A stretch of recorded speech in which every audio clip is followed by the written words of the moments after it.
And the guests that we bring on are usually connected in some ways to jazz, jazz fusion, jazz crossover. It includes jazz reggae, jazz soul, jazz pop, jazz rock, jazz gospel, anything that connects to jazz in some way. Um, we've had a succession of wonderful, important, and long-term legends on our show that have really been terrific guests and have brought a lot of wonderful music to everybody and continue to make music today. So what I want to do is introduce you in a minute to someone I think you're going to find fascinating.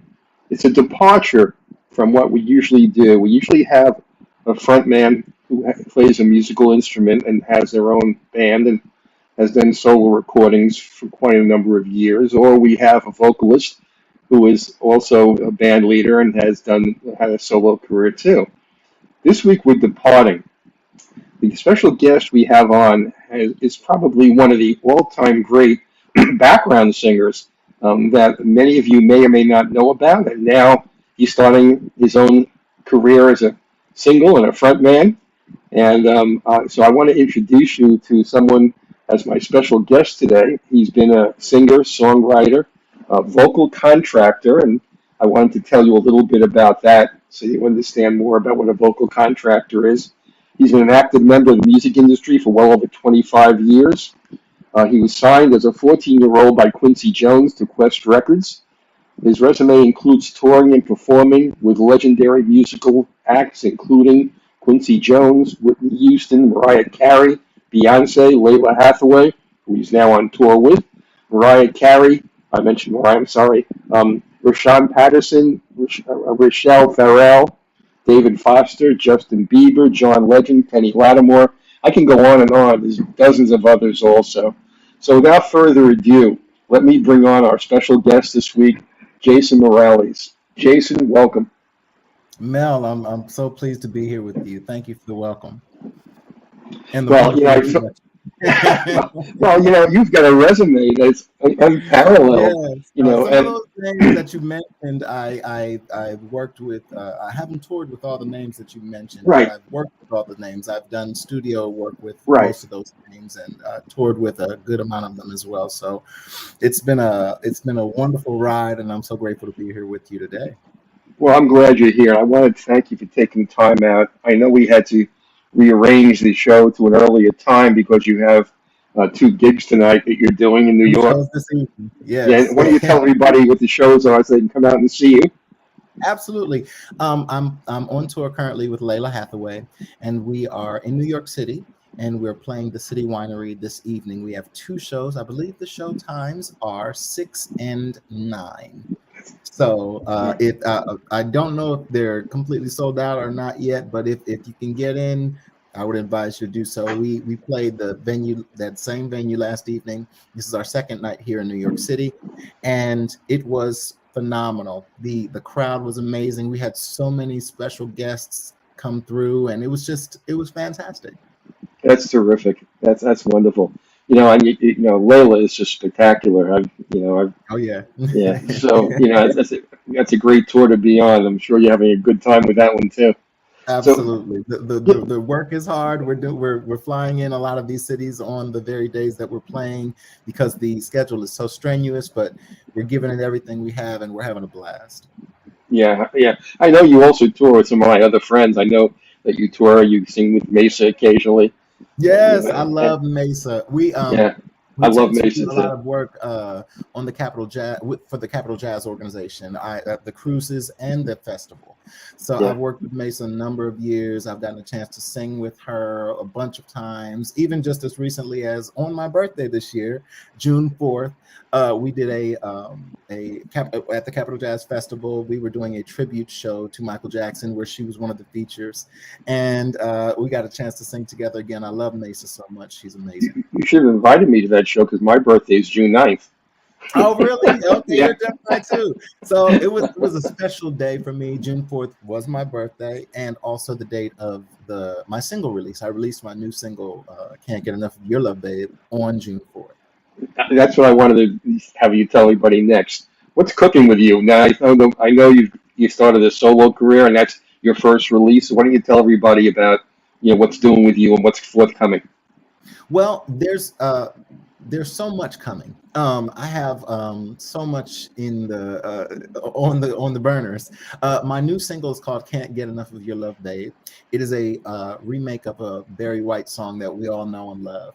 But I always wanted to remake it in a different way. I had always heard the song a different in a different way. We know the traditional way that Barry sang it, and I remember every time it played how happy it made people. I mean, as soon as you heard "Can't Get Enough of Your," everybody just got up and started dancing and having a good time. But so that feeling always stuck with me. But I started paying attention to the actual lyrics that Barry wrote, and I was like, these are really, Yeah, really, really yeah, good lyrics. It's actually a love song, and I wanted to showcase the lyric a bit differently. So I put a whole completely different spin on it, and I worked with some of my friends, and I'm a bit spoiled. I've been in this music industry for a long time, and I've been blessed to be around some of the greatest musicians, and I was able to call in some favors, and they all showed up for me. So it's exciting for me. I was a little nervous about it because people don't like when you touch the classics, yeah. so, so this was a bit of a risk, especially as a leading single. But no risk, no reward, and I really wanted this to be the my first statement to the world as a solo artist. I love how it all came together. I love the musicality of it all, and yeah, that's that's what I got up right now. Well, Follow up single it's a in the great fall. track. Thank you so much. And I just want to make a comment.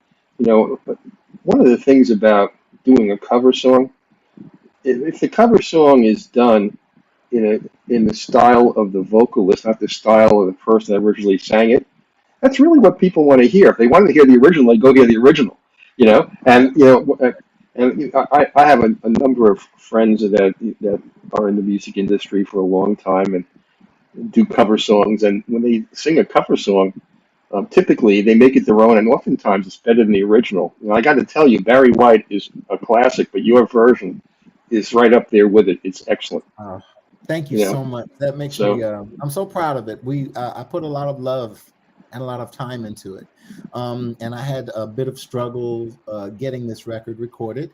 I had to basically do it twice because initially the initial version and who I was working with at that time didn't work out, so I kind of had to start from scratch twice to get this thing going. But I'm so proud. I'm a firm believer that all things work together for the good of them that love God. So I believe in God clearly, but it really came together just how I wanted it, how I always heard it in the back of my mind, and I couldn't be happier with the product. yeah, one of the people that's a good friend I love that does a lot of covers is Macy Gray. And Yes. When Macy does a cover, it's not like the original, but often it's better.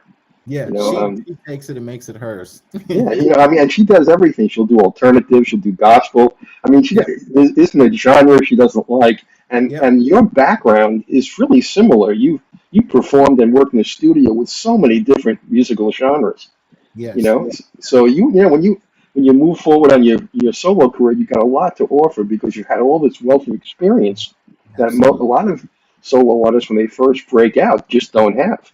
Yeah, So, I, I'm grateful to have had such a well-rounded musical experience. I've been blessed to sing, like you mentioned, with all forms of all different genres of music. From pop to country to rock to rhythm and blues to jazz, funk, every type of genre. I've been blessed to sing and to be around and to glean from. So I'm really grateful for that. there's a term that is part of your background that I've never introduced to audiences on the Power Hour because it's kind of unique in a lot of ways. It's called the contract vocalist. That's Yes. been part of your career. Why don't you tell everybody what that is? How that's Yes. different from, yeah. Go ahead.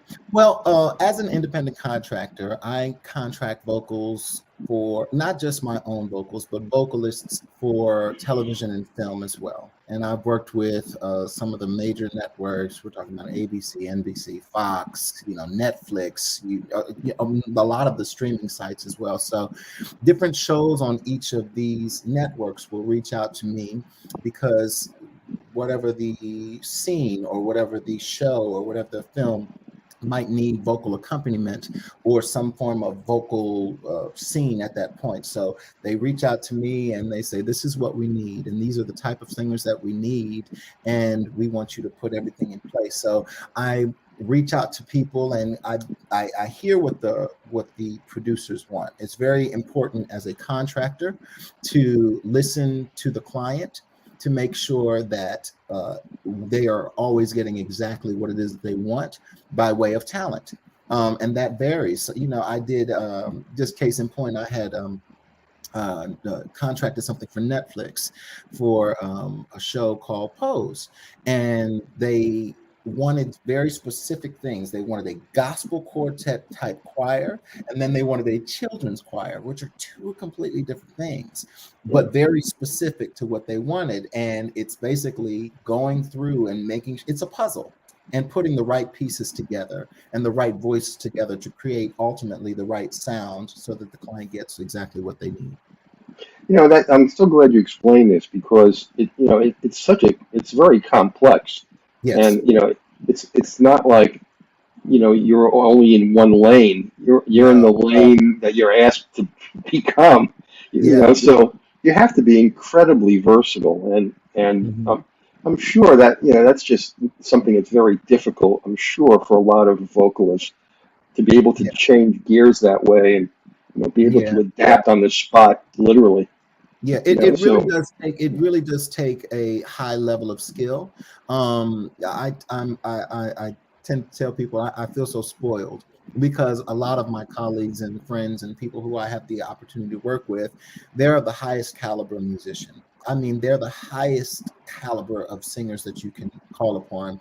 Full range vocalists. They can sing any style of song, any genre, whatever the range requirements are. They can just fit right in.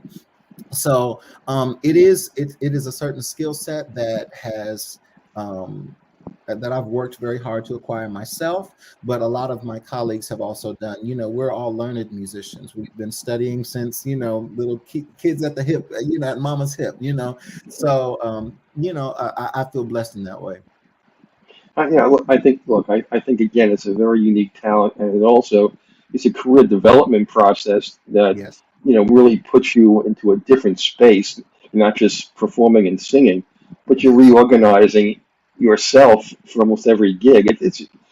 Let's go back and talk about this a little bit because I'm just curious. Okay. You you you started out very early in a musical career. At 14, I did. you were signed to a record contract by one of probably the giant in the music industry, Quincy Q. Jones. Yeah, Q. yeah. So how did that happen, and what led up to that? What was your preparation for that day? Well, I was signed at the age of 14, but the way that I was found found by Quincy and Qwest Records. I have been singing since I was a young child. I grew up on the church circuit because that's where I first developed my sound. And I was a child prodigy. I would travel all throughout the Northeast. I'm from Pennsylvania originally, and I would travel all throughout the Northeast jurisdiction and sing at different church festivals and convocations and different, Excuse me, services. excuse me, Jason, but who organized that for you? You were so young, you couldn't have organized it yourself. But You know what? Interestingly enough, I grew up in the church, and so my parents were really influential in always supporting me, always pushing me, always saying, "Go ahead and take that chance." And I remember sometimes I didn't even want to sing, but my dad was like, "I've signed you up for something. You're doing it," and so the exposure came in that way. So when I was very young, I was visiting with family in New York City. Here in New York City, it's I'm where I'm at now. And I was at an aunt's house and she was, I guess, showing me off to her friends. And she said, "You got to hear my nephew sing." And she lived in a big apartment building. And so I, 9 years old, I was just singing my heart out as loud as possible. From out the window, Mel, we hear somebody screaming, "Who is that? Who is that singing? Who is that singing?" And my aunt was like, "That's my nephew. Come on in, hear him sing." It just so happened that the young lady who was asking was a talent scout for the Apollo Theater, Oh, Showtime at the Apollo. goodness. And so she was like, he's amazing. We got to get him signed up. We got to get him on the show.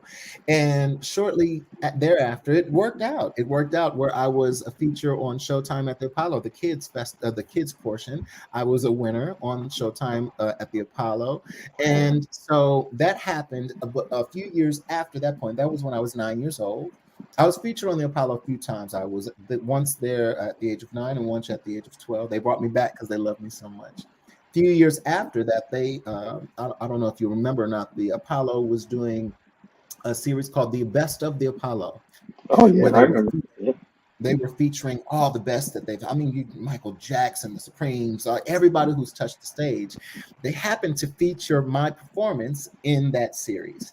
And so that's how I became affiliated with Qwest, because representatives from that agency saw the Best of show, and they reached out to the Apollo Theater, and Maxine Lewis, who was the rep there, rest her soul. She was such a lovely lady. She was still working for the Apollo at that time, and she still had my contact information, and she made that connection for me, and that's how it happened. That's so many things sometimes happen serendipitously. Yeah, That all are by so chance. important. Just so important. I don't. Have you ever sang with Jill Scott? I have not sung with Jill, but I know Okay. Jill. Jill's from Philly, so I'm Yeah. a PA boy myself. So we all Yeah. kind of knew each other from back at that time. Well, you know how she was discovered. She was at a gas station pumping gas at 10 o'clock at night, and she was singing. And who's on the parking lot? A talent scout for one of the big record companies, and heard her sing and said, "I want to sign you," on the Listen, spot. that's how this thing works Yeah. sometimes. Yeah. It's so Yeah. weird, but it's all about how the stars align. Yeah. And I'm just really grateful for that opportunity, being at the right place at the right time. It's wonderful. It's really terrific. So, okay, so now you're 14, you signed to Quest Records, and you're Yeah. singing with what group? I'm singing with a group at that time. We were initially called the Young Americans, but then they changed the name to Youth Asylum, and that's how we were presented to the world. Our first single we had a single called Jasmine. We worked on a full record, which had, we were working with obviously Quincy with production. David Foster was producing us at that time, and we worked with some really, Diane Warren was writing Gee. some of the songs that we were, so we had a really, really, really, really solid foundation. So I was Yeah. signed to Quest with that group, and we toured. We did a couple national tours. Tommy Hilfiger at that time was our big sponsor, so he sponsored the tours that we were on, and it was just a really wonderful, fun experience for a young guy who was from little town Pennsylvania, who had no idea that any of this could exist. You know, I it, just it, singing, it's from so fun. It's so funny because if you were 9 years old and you said, "Who would I love to have help develop me?" Quincy Jones, David Foster. What's the chance? I mean, like, I came out the box like with the best. So, Yeah. but it also set my expectations high. I saw how excellent these men were at their craft. And it's something that even back, I remember this specifically. I remember I'm a sponge. I've always been one who wants to learn more and glean from everybody. I believe in the power of experience.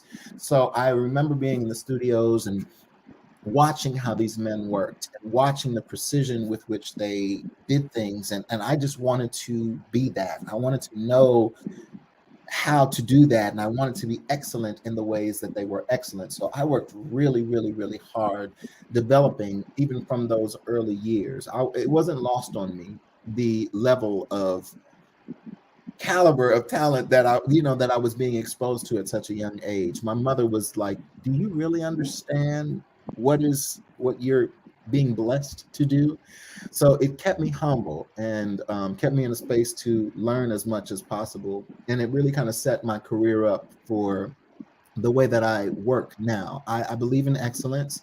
I don't shortchange anything. I work hard, and I Yeah. expect everybody who I work with to work as hard as me, if not harder. There's something you said, Jason, that's really a key.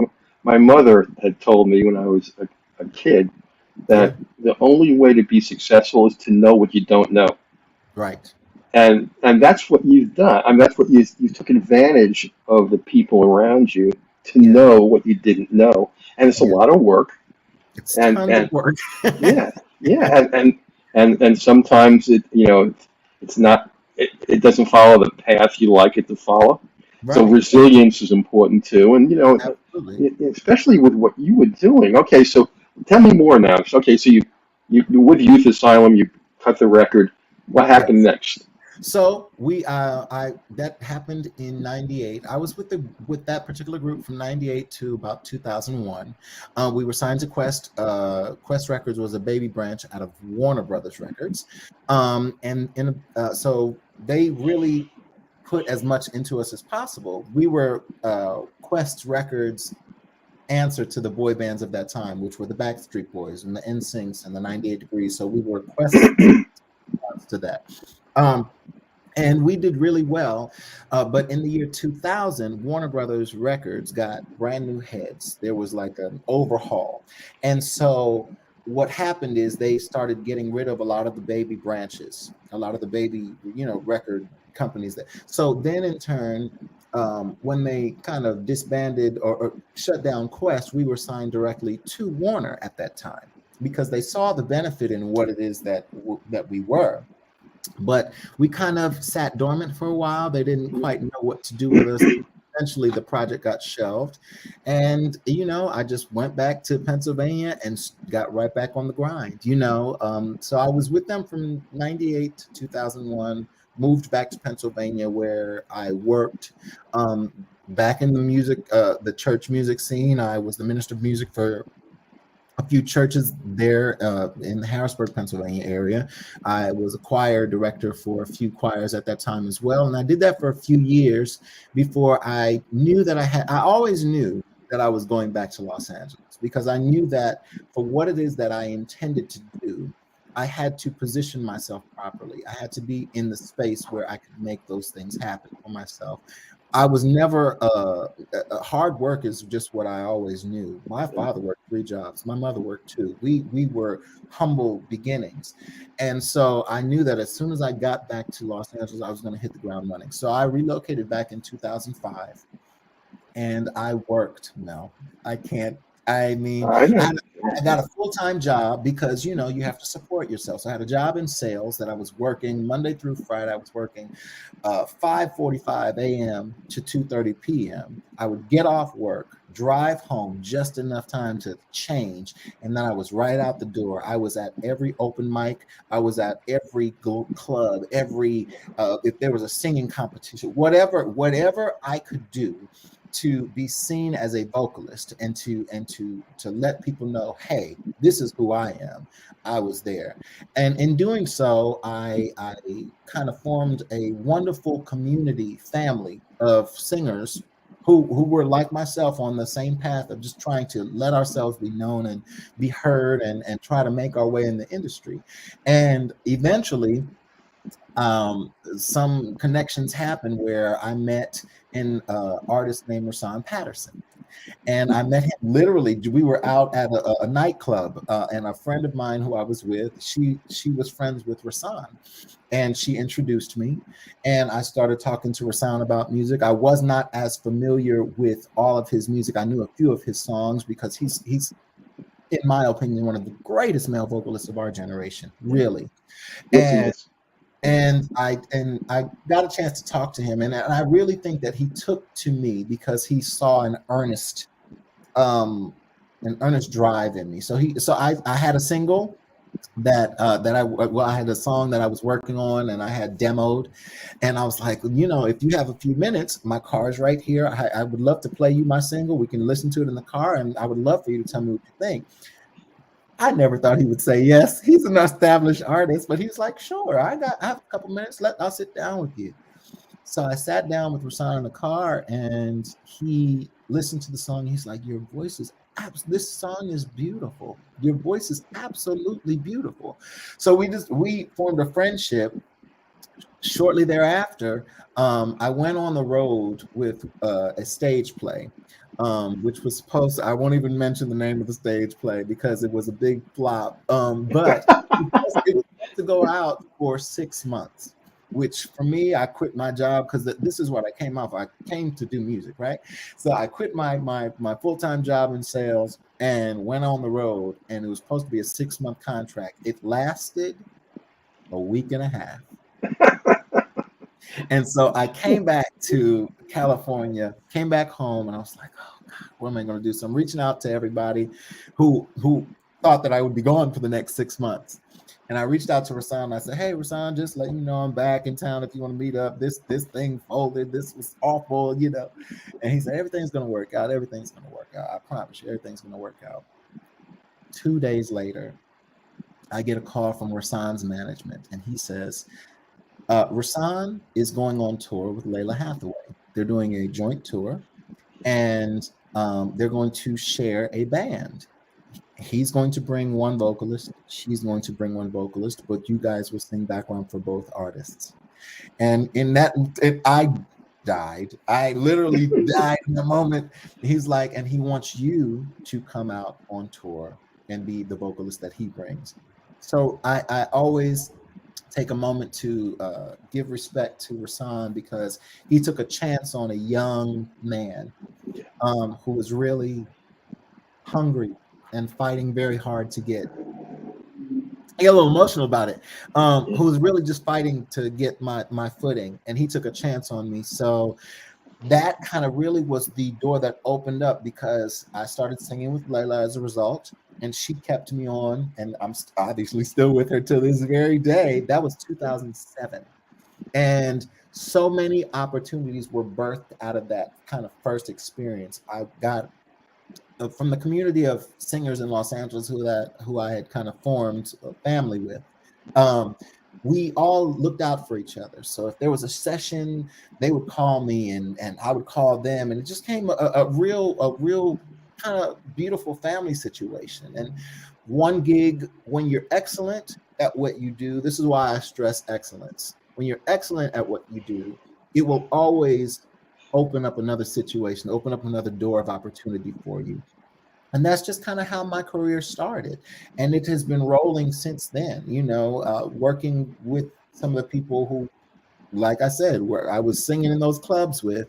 Now we're singing on records with Walter Afanasieff, who's calling as a producer, and he wants us to sing on his records. And, it just, the names just start coming in. It just became a whirlwind. And so that's kind of how it's been for me. And there have been good times and bad times, and there have been a lot of hard times where work was not as present. But you just keep fighting. Well, in a sense, you really have had at least 3 different careers. One is being a studio vocalist. Yes. One is being a touring vocalist. The other, you've been in TV, yes. And movies. So, it's really almost 3 separate careers because they're not the same. So, yeah. So what was the first one? Was the first one touring or studio? For me, I had started studio because when I was young and first signed, we went right into the studio, right into recording the records. That was before any touring experience. That's before I was performing on major stages. Now, I will say that as a young child prodigy, I had been singing in church scenes for since the age of 3. So I was familiar with standing on the stage and singing, but standing on the stage and singing and actually performing on the stage singing are 2 very completely different things, and they require a lot different. Okay, so I started studio, which then afforded me the opportunity to hit the road touring. And that was a lesson in and of itself, because you're thrown into these situations and you really have to sell yourself to these audience. They don't know who you are. And why should I listen to you? You know, so you have to become a performer. When you were with Youth Asylum and after you did the recording, I'm sure the A&R people put you on the road to open for certain Yes. other. Yeah, we And were yeah, we went on tour with an artist back that at that time called Michael Frito, and he was affiliated heavily with the Hilfiger family, Tommy Hilfiger, gotcha. and again, so that's kind of how that worked out. So Quest worked out the negotiations where we were to open for Michael Frito on a couple national tours, and we did what at that time were mall tours, which is where you would go and they would have a stage in the center of the mall and it'd be set up in front of like a Dillard's or, you know, and so we, you know, we went and we performed and we were opening for Michael, and it was a boy band, and you know, we were young, cute, energetic, young, good Yeah. sounding kids. And so the audiences, you know, they would react very positively, you know, and they loved us. And so it became a situation where we were getting such a great response that Michael Frito, who we were opening for, was not getting such as big of a response. So he gave up his headlining slot to open for us by the end of that tour. Wow. So, you know, so that's the hustle. You gotta drive. You gotta make these people want you and believe in what it is that you're presenting. And so that was a school. That was a hard knock school, because you know, you deal with a lot of things on the road, things that you will never otherwise have experienced. You know, all the traveling, all the planes, all the Sure. tour buses, and the tight schedules, the lack of sleep. Also at that time I was still young, so I was finishing my high school education at that time. I was doing an independent studies program where I had to do all my own work. We had, you know, a tutor on the road with us, but you know, a lot of that was me teaching myself. For every textbook that one student would receive, I was doing 2 or 3 just to finish that one subject. It was very hard. It was very difficult. But those are the dues that you pay. You know, one of the things that you learned, and I think this is a lesson that most vocalists or most entertainers don't learn, early on, you knew the importance of a team Yes, because you knew what was behind the music. You know, absolutely. and that's so important because that's the hardest thing. You know, a lot of really talented musicians and vocalists that I've seen, they don't get the joke. They don't understand the importance of a team. That you That's could be important. the greatest vocalist in the world and no one will ever hear of you. You know, Right, right. and Which you know, so and many are. yeah, We live in a yeah, world, and I live in Los Angeles, California currently. You know, I'm constantly surrounded by talent. And I mean, people flock to Hollywood with the dream, but they don't flock to Hollywood with the know-how, yeah, and or the work acumen. Like you have to put in the work. It's not going to fall in your lap. That's not how this business works. This show business is the hardest business I've ever worked in. I mean, I completely the hardest business you could ever work in. It's what is required for you to succeed now is far more than what was required even when I began. See, because when absolutely. I was signed to a major label that did a lot of the legwork for you. You had A&R departments, you had marketing departments, you had all these people working on your behalf. Now, as a solo entity in this particular industry, you have to be all of those things for yourself. And Yes. so that's the work that you really have to put in. That's what's required. You know, if you know somebody who's out there who's listening in on the show who may be a young musician or a young vocalist, and you know, one of the key factors that you've been talking about this whole time is networking, Yes, and that's a full-time occupation besides singing. absolutely. So what you I know, do never you? slept, Mel. I never slept when I was Yeah, young. And yeah, that's something that if I were to a lot of people say, well, how do I break into this thing? And how do I, you know, start my musical career? I always tell people a few things. First of all, be excellent, train, learn your craft. It's very important. Study, you know. Um, Networking is important. Don't be lazy. Don't expect for anything to fall into your lap. Again, I was working a full-time job in the mornings into the early afternoons, and then I would be working from in the club scene all night long. I would sleep like 2 hours a night, at the most. Sometimes coming in from the club at 2:30 to lay my head down till 4:30 because I had to be at work at 5:45. You know, there's a truth to this, Jason. Mhm. My career has been in education, it's been in finance, and then it's been in music and entertainment and radio. And early on, when I had a mentor, when I was going for my doctorate, the first thing he said, "I'm going to give you the secret to success. Don't sleep." Don't sleep. And he said, then he started rattling off all the CEOs, all the great, people who have written books. And he told me that on average they sleep 2 to 4 hours a night. And you think that they don't have to because they've arrived. They never arrive. No, That's why they always are on top of their game. And absolutely. so what you're talking about in entertainment applies to any industry. Absolutely. If you want to have high standards, it takes work. And if you want to work, don't sleep. Don't sleep. And Well, work has to, yeah, because there's always work to be done. Our brands are ever evolving. Even yes. now, I'm evolving my brand as a solo artist, getting my I's dotted and my T's crossed. It's something that is constant evolution, especially in today's society where social media is such a huge influence on how we receive everything, art, entertainment, everything. So it's about understanding the times that you're living in.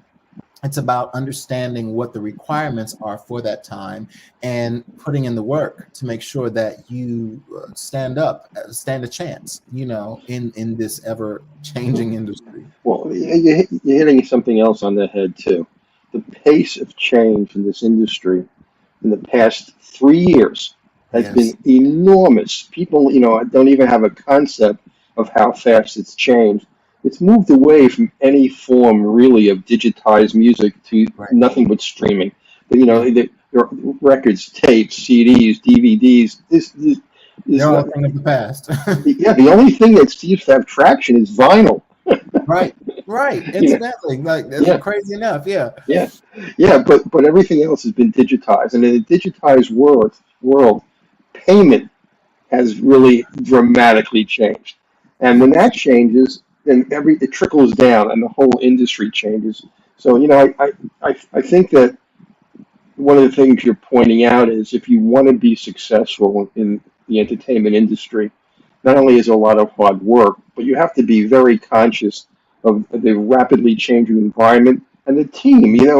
The way managers used to be paid when they had legacy acts, they could afford to take 10% because the legacy acts were bringing in CDs and record Right. sales, and Right. so it worked. But now, if you're a manager and you think that the average person in the music industry makes about $50,000 to $60,000 a year on average. So if you're going to be a manager and take 10%, what are you going to work for $6,000 a year? How much work are you Right. going to do for that artist? So the Right. relationship between artist and management is changing very rapidly, and Absolutely. and the artists don't get it. They it's a tough business, and I think that's one of the things you're saying.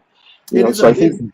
yeah, And that's the thing. You have to have a business mindset. You have to understand that this is, for as good as you may be as a singer or a musician, this is the music business. This is not the music shed. yeah, Like it's, you have to have a business mindset, and you have to understand how the things work. I do everything for myself. I'm self-managed. I'm in my contracting company. I've just built excellent relationships with people, stagehands who have grown into, producers on shows now, and they remember kindness, and they remember the relationships. So it's very important, like you're saying, and like I've been saying, to form a network, and don't despise the small beginnings. We're all in this track of evolution together. We're all climbing together. And when you're good to people, and when you're kind to people, and when you produce excellent work, people remember that. I've gotten so many calls where they said, "Hey, I don't know if you remember me. We did something together about 6 years ago. I've never forgotten you though. I got a program now. I want you to sing on it." Or, and that's kind of how that works. Yes. You just got to really put in the work. Yeah, and I'm gonna pay you a compliment. Howard Stern has always called himself the king of all media, but Jason, you can challenge that crown. I mean, you work in all different media. Tell everybody how you went from the studio and touring. How did you get into the TV industry? How did that happen? I have a really good friend. Her name is Angie Fisher. She's also a Grammy nominated vocalist. And I remember when I was very young in the industry, um, again, just forming those bonds, she would reach out to me for studio sessions. And because I've always been the person to, like, I want us all to win. I'm not a jealous person. I think that there's enough room for us all because I believe that your gift just makes room for you. And so she would reach out to me and hire me for studio sessions, some with David Foster, some with different. She was really is really affiliated in that way. And I took chances with Angie, like, listen, if you ever need any other singers, I know a ton of great singers who you could bring in for the sessions. And, so it went from that to I was co-contracting some of these big things with her. And that kind of let people see me in a different light, that I had the ability to not only produce the sound, but I have the business acumen as well. I have my industry mom. Her name is Maxie Anderson, one of our legends in the music industry. She's sung on hundreds of films and contracted, and she taught me. She would sit me down and say, "Now, baby, this is how you fill out a session report. This is how you submit reports to the production houses. This is, so and again, because of how I was a sponge. I never took any of those lessons for granted. I remembered everything, and I would just try to be excellent. So it was basically switching the narrative, taking a chance, inserting myself in a way that let people know, hey, I want to do more. And I was just blessed enough to be around people who took a chance on me. And when you take a chance on me, I'm gonna succeed. You see, and so it started to allow people in Los Angeles, Hollywood, to see, oh, he's not just a singer. He puts together groups of singers. He also can fill out proper paperwork. He knows the business side of everything, and you can trust him to do the work well. And again, one opportunity done well will afford you multiple opportunities past that point. Yeah, So yeah, you're pointing something else out, Jason, that it's part of what success is, and this is something for any of the young musicians or vocalists listening in. It's not just knowing the business; it's learning how to think about the business, absolutely. and that's two separate things. Knowing it and then understanding it. Right.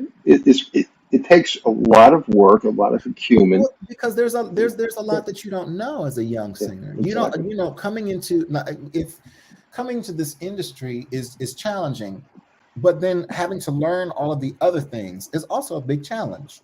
You want to make sure to know how to file paperwork. You want to know what the scales are through the union. I'm a member of SAG-AFTRA, and you need to know what the newest scales are. They change yearly, and what you should be paid, because this is a shark's business. So they will take Yes, it advantage of is. those who don't know. So it is our duty as musicians, as singers, as performers to do the research, to do the homework, to understand what all this stuff is, ask the questions, show up for the meetings, and make your presence known.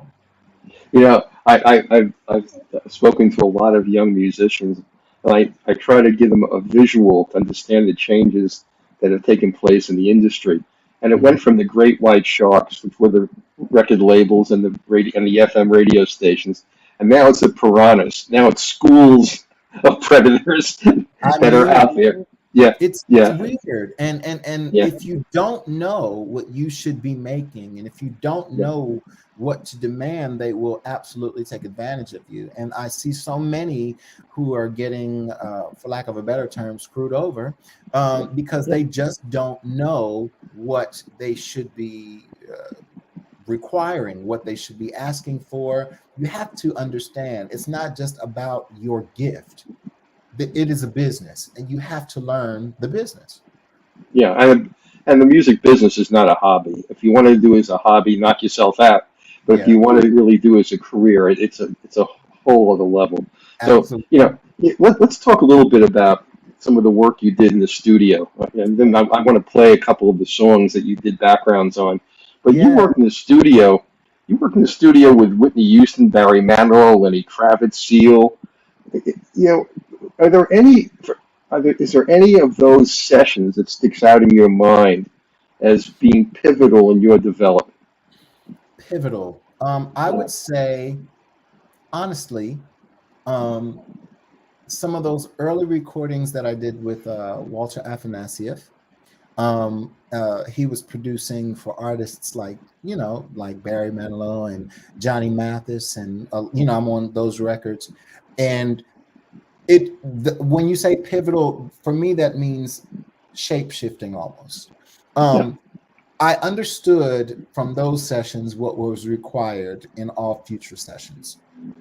There's a level of skill that you have to have, but I also watched Johnny Mathis come in the studio at his age, coming in still singing beautifully spot on, and just understanding, oh, okay, this is what is required if you want this thing. So going into all of the sessions that I've been blessed to sing with tons of icons in this industry. There's a requirement for excellence, but you also have to make sure that you are agile. And I don't. I would say some of those. Just to answer your question, I would say some of those early studio sessions with Walter Afanasieff back then. I would say maybe that was like 2007 or 6 or 7. Kind of shaped exactly what it is that I needed to learn, because from then on, I knew exactly how it is that I was supposed to enter the studio. They don't like playing around. They don't like time is money. yeah. you know Studio so time. Yeah. studio time is money, so when Yeah. you're in these sessions, they want you to get it right the first time. Well, And yeah. so I'm sorry to interrupt you, but kind of what I want to find out. Do you prepare any differently if you're going to do backgrounds for Lenny Kravitz or you're going to do them for Johnny Mathis? Is your preparation any different? no, because I'm a full range Okay. vocalist. I sing every style that there is to be sung. So how it is that I always but I'm also a teacher of voice. So I understand the importance of proper vocal etiquette, taking care of your instrument, and the proper vocal warm ups, and strengthening to be done even before you enter into studio setting. Again, time is money. So when you're getting into the studio, they want the thing, they want it fast, they want it right. You see? So it is making sure that you are rested. And that's why I don't do a lot of partying. That's why I don't do a lot of carrying on. So on this road, that I work on, and when I'm in studio sessions, you don't have a lot of time to mess around. And if you take your extra time to party and play and do those things, you're doing yourself a disservice, because you have to keep your instrument in its top-notch shape. I work on a show called The Voice very often, and I sit on their bandstand. And we were in sessions. Some of those sessions, you leave from a 12-hour working day on The Voice, and then you're going to the studio directly after, and you have to make sure that you can still produce sound. So it is about learning your instrument, strengthening it, and making sure that it's at its best case scenario. I want to play one of the songs, and I wanted to start with, I'll call him your mentor, with Rahsaan. I love And Rahsaan. Yeah. yeah, and the song, I have the song "Spend the Night," Yes. and This so was from a live recording we did in Los Angeles. It's called Live at the Belasco. And Rahsaan has a career that spans, he was on he was a Star Search winner. He was on Kids Incorporated. You know, like he was on all of these shows as a young person. So his career started literally in the 80s. He has a huge catalog, but this is honestly one of my favorite songs that we get to sing together. He's a storyteller, and so yeah. So let's play it, then you can comment on it afterwards. Okay.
I love this song so much. I love it now.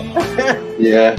You know, Jason, you know, one of the things that people don't necessarily always appreciate the importance of background vocalists They sing the chorus. They sing the hook sometimes.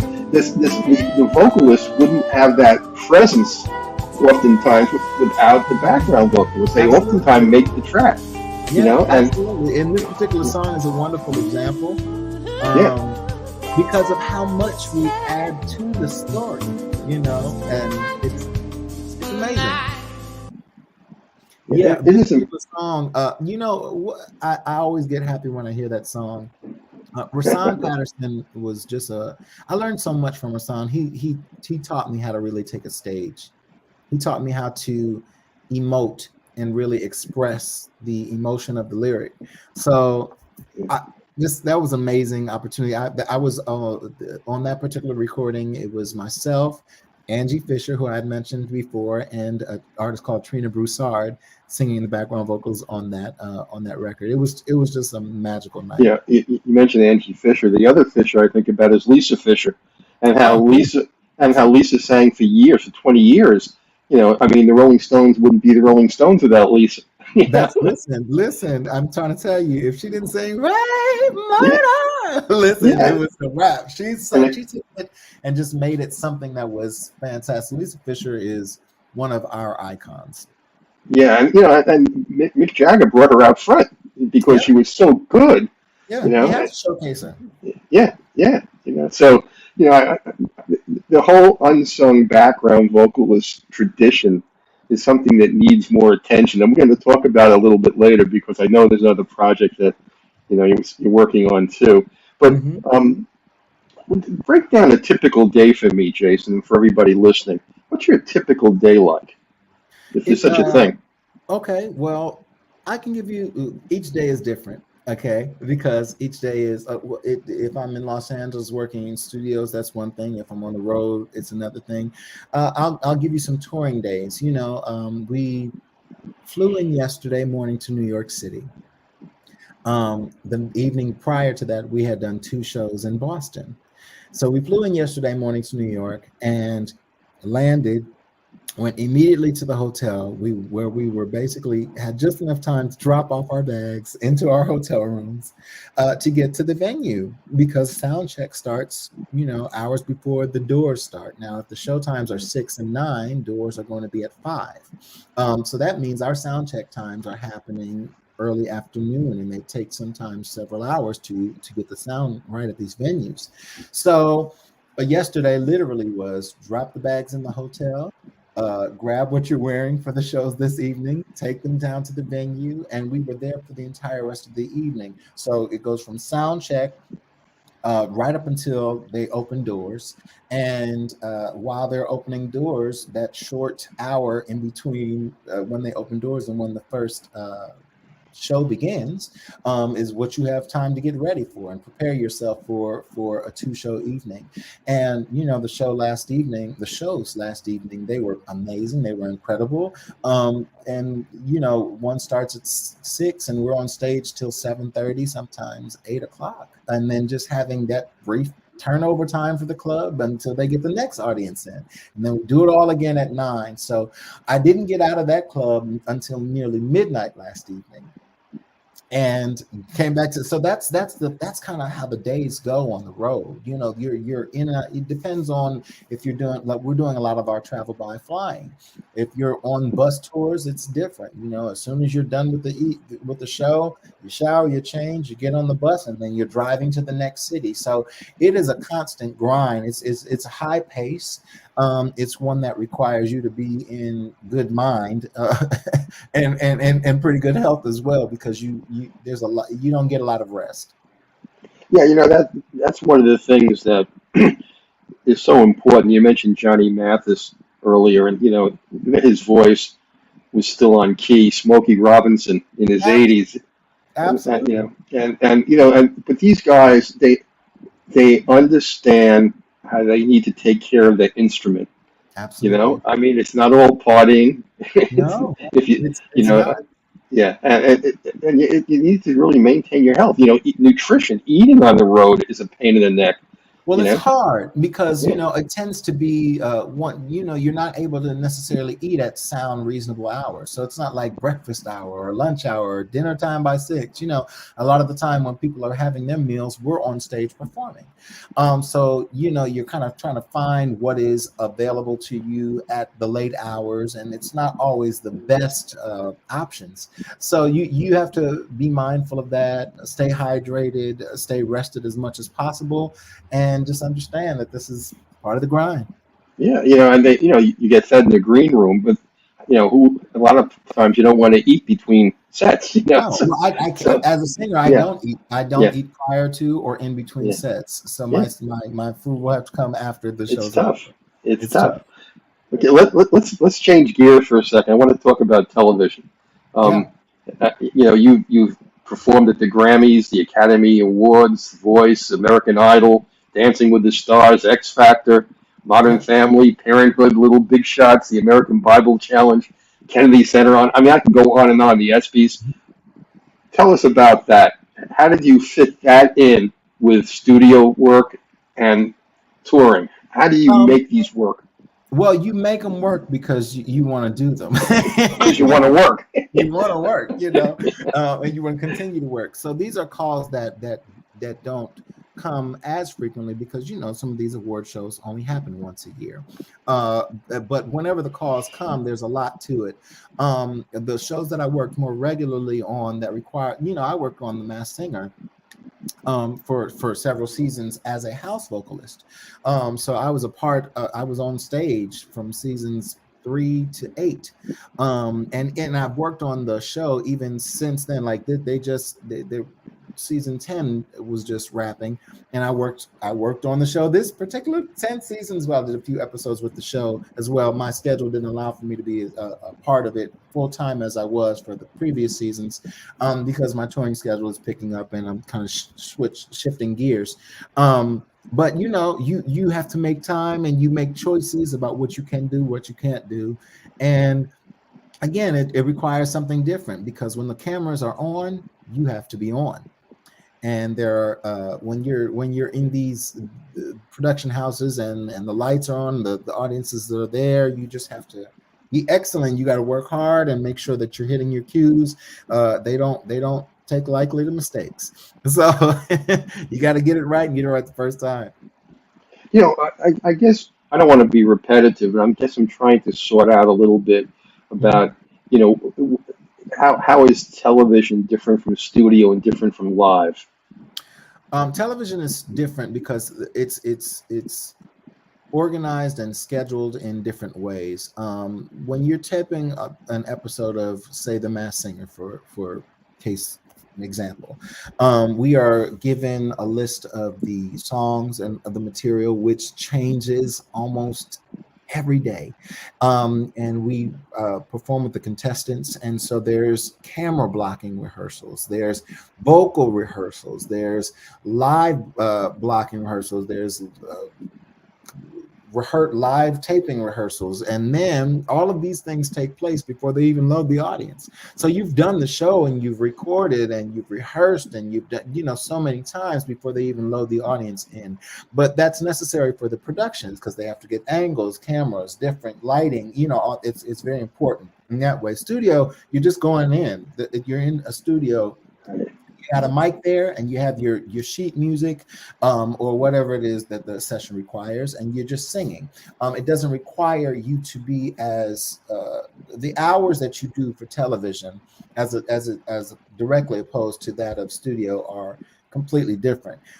When you are putting together a television production, there's a lot more that you have to get done. A lot more There's pieces. a lot more pieces. Yeah. So yeah, that's how those things are different. Film is different as well. When I've recorded for film, it's been studio sessions, and then it's a studio and film are similar. I would say the big differences are Yeah. television productions when you're working on the television shows, and live performances. Obviously, that requires a whole different bag. Let's switch back to live for a minute. I'm just curious about something. In terms of how the various artists that you go on tour with, how they organize their shows, how the musical directors work. Like for example, if you're doing working with Jennifer Lopez, or you're working with Kenny Latimore, or you're working with Gerald Albright. I mean, they're radically different kinds of vocalists, and Yeah. yeah. But there's a process. Is the process any different because of their differences, or is it Well, fairly much? you know what the difference is, Mel? Is Yeah. the music. The music is the Yeah. difference. So you, as the artists who are coming in to support these particular artists, like when I was doing Jennifer Lopez's, I did her residency with her in Las Vegas, and she's a hard worker. The rehearsal schedules are intense because it is it's almost like a Broadway production. The lights, the cameras, the moving pieces, the set changes, all of That's these what I was things. trying to get at. Yeah. There are hundreds of people who work to get these productions moving and up and running and successful as they are. So you are like with her, we were in rehearsals where there were choreography rehearsals and there were markings as to what the stage was going to be even before we got to the stage. So we're in like just a big sound studio where there's literally just tape on the floor saying, this is where this piece is going to be. This is where this piece is going to be. This is how much room you'll have. This is what you have to do. And this is where you move for this particular song. This is the choreography for this particular song. And this is how you have to dance and move at this time. So, and then you're off stage and then you do a outfit change. And then you got to be back on for the next number. But there's a lot that goes into that. But as that would relate to like a Gerald Albright, when I was on tour with him, it's really every show has its own different preparation. It depends on the magnitude of the show. Like certainly the show the difference between a Jennifer Lopez and a Gerald Albright, those are two completely different shows. That's my point. So it just requires you to just see what is necessary for that particular gig that you're on, and then just jump in. Again, with like some of the bigger names that I've worked with, like the J-Los, they have huge productions. And Gerald Albright has a more broken down production because he's more about the music. He's a musician and gets on there, and it's about having a good time and making this music great for the people and bringing energy and vibrance to the stage. So that's kind of the difference. Well, that's great. I think you did a great job explaining it, and that's really what I was after, because I know that the productions and the focus has got to be different for Jennifer Lopez and Gerald Albright. And I was wondering, as in your role, where you're coming into all of these, and adaptation is the key. It's your ability to adapt on your feet and be able to understand what's being required. It's a really special talent, Jason. And I mean, you know all the background singers that are successful, but the ones that are successful in music, have they done television for the most part, and as you have, or do they really stay more in their own lane? A lot of the successful ones that we mentioned, like the Lisa Fishers, like the people like that, they're not just touring musicians. You'll hear them singing on records. You'll hear them singing on commercials. You'll hear them singing on jingles. You'll hear them singing. You want to be as full range as possible, because our industry is it's not one that is like, oh, clock in, clock out. You'll be paid 40 hours at the end of the week. So you have to take the work as it comes. And there are waves in this industry. Sometimes it's a lot of work, and then sometimes there are dry seasons. A lot of at the end of the fiscal years for a lot of the production houses, they're not spending money. So, you have to find work in different ways. So we all do the most that we can. I'll say that. Got it. I know you're performing tonight with Lalah Hathaway. I am. I'll be. Yes, I want to play a little. 45 minutes. I want to play a little Ghetto Boy for everybody. Please. Okay. Please. I'm going to do it right now, and then you can comment on that afterwards. Thank you.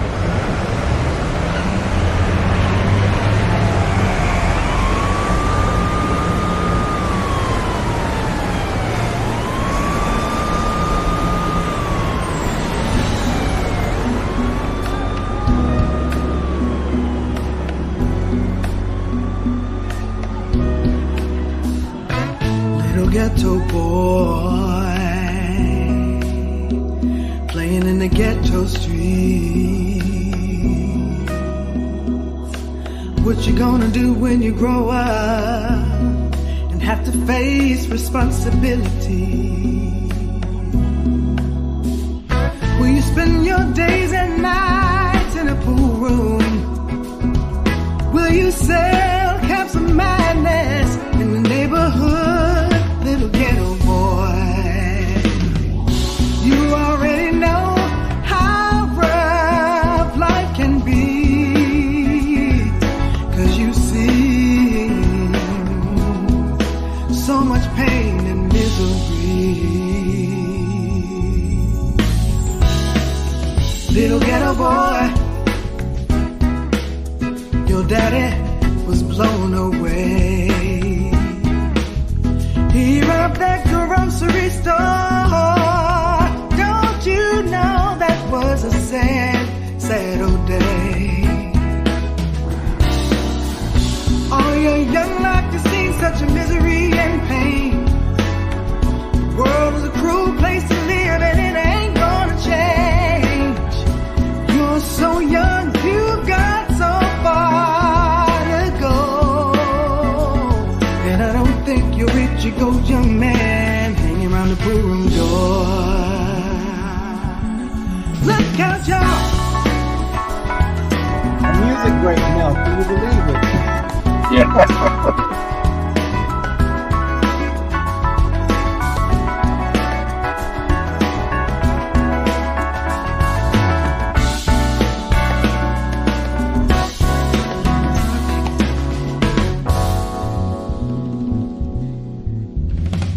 Little ghetto boy, when you become a man, you can make things change. Hey, you just take a stand. You've got to believe in yourself and all that you do. You've got to fight to make it better.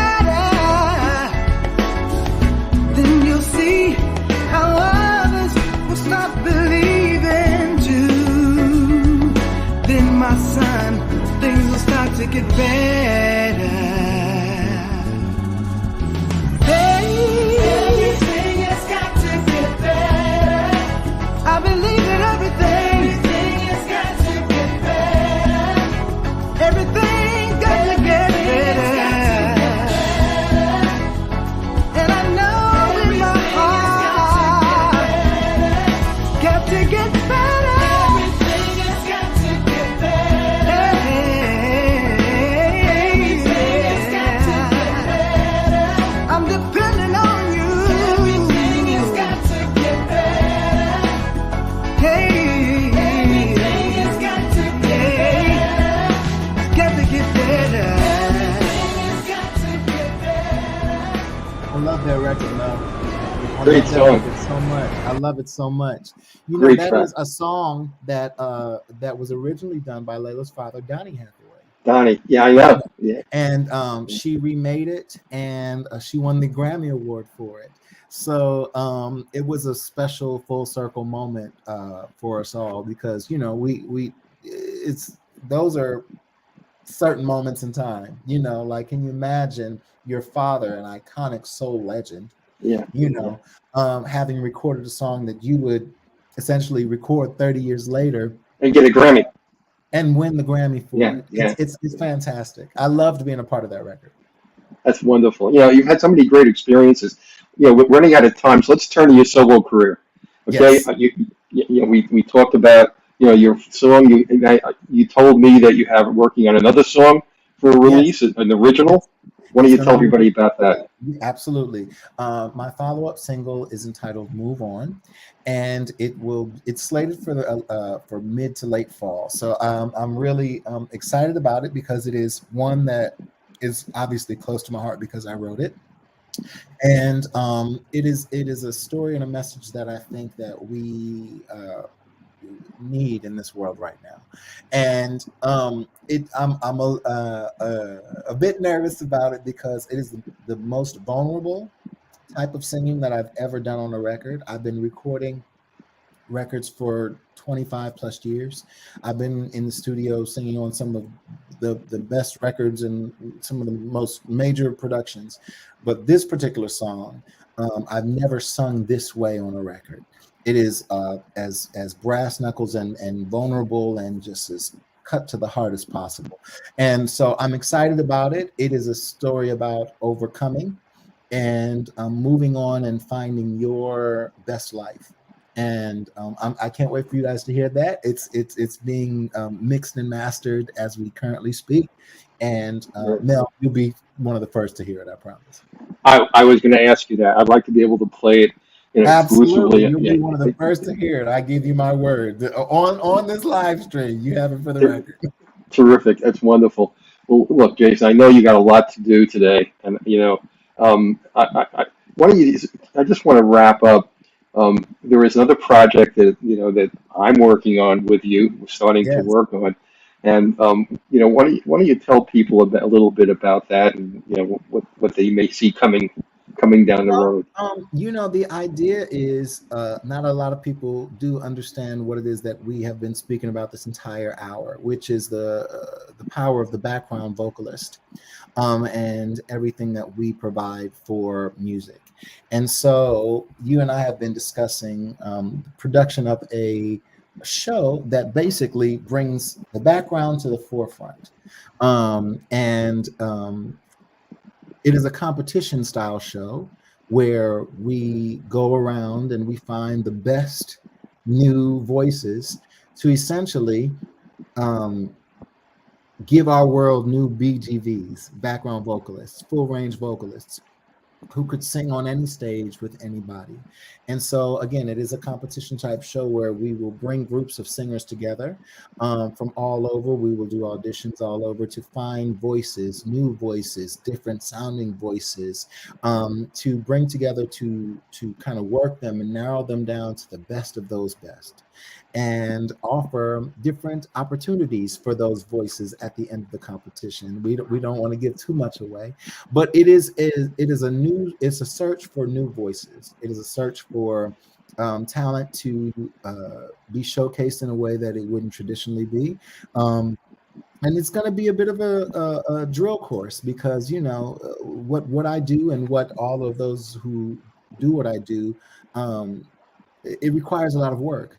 And so there's going to be all kinds of different vocal challenges, and we're going to have a lot of special guest surprise artists to come through and offer their expertise and experience as well.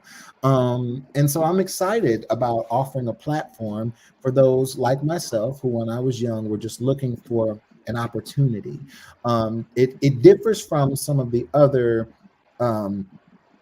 vocal competition shows in the way that there's a very hands-on approach with the artists who will be coming in, and there's a very hands-on approach with the singers who will be the contestants. As a singer who does this, I know exactly what is required, and so I'm a bit of a drill sergeant, and I'm a teacher of voice, so I understand what is required. So it's going to be a fun situation, and I'm looking forward to it. My take on it is a little different. My take on it is everybody who wants to be in music either wants to be an instrumentalist or a vocalist and be the front person. Even musicians don't say, "Well, I'm going to pick this instrument up just to be a sideman." But when you think about it, there are at least very often 2 or 3 background singers for every major performance. So there's 3 times as many background singers in the industry as there are lead vocalists. Absolutely. And that's the way you get your foot in the door, and that's the way you build a career without having to have, at your SUV driving around bringing all the instruments.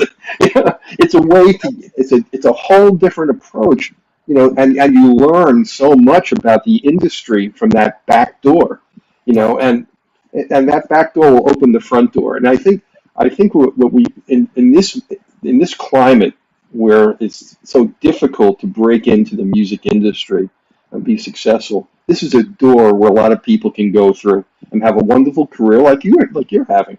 Absolutely. And so I think it's really a modern version of a lot of the vocal contest shows that Right. have been on before. This is a more current version of what's really a good And way it to, does allow more opportunity, yeah, exactly.